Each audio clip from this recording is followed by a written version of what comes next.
Европарламент в очередной раз призвал Турцию признать геноцид армян.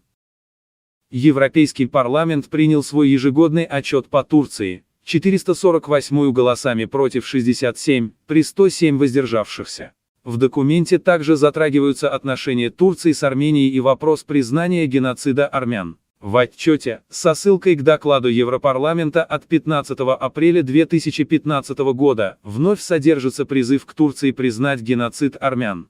Европарламент обеспокоен тем, что внешняя политика Турции в последние годы противоречит общим приоритетам внешней политики и политики безопасности Евросоюза, в том числе на Кавказе. Европарламент высоко оценивает решение Турции и Армении начать двусторонние контакты и призывает ЕС активно поддержать этот процесс. Также призывает Турцию проложить путь к реальному примирению турецкого и армянского народов и полностью выполнить свои обязательства по защите армянского культурного наследия.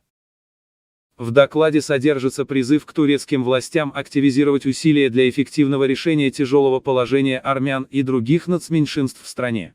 Европейский парламент призывает государства-члены ЕС рассмотреть возможность запрета серых волков в своих странах. МИД Турции отреагировала на доклад Европарламента следующим образом. Турция не приемлет и отвергает предвзятые и нереалистичные оценки, содержащиеся в основанном на поверхностном и недальновидном подходе докладе Европарламента, игнорирующем очевидную необходимость укрепления отношений между нашей страной и ЕС, говорится в заявлении.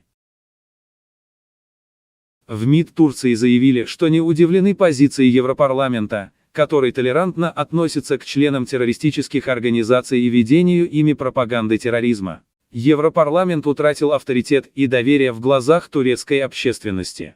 По этой причине содержащиеся в отчете необоснованные взгляды, отражающие претензии касательно демократии, верховенства закона и прав человека в отношении нашей страны, а также недалекие усилия одного или двух членов ЕС в отношении Эгейского моря, Восточного Средиземноморья и Кипра, не имеют для нас какого-либо значения. Примечательно, что согласно заявлению, Турция ожидает, что все институты ЕС выполнят свои обязательства перед Анкарой, в частности, активизируют процесс присоединения Турции к ЕС и ускорит диалог по визовой либерализации.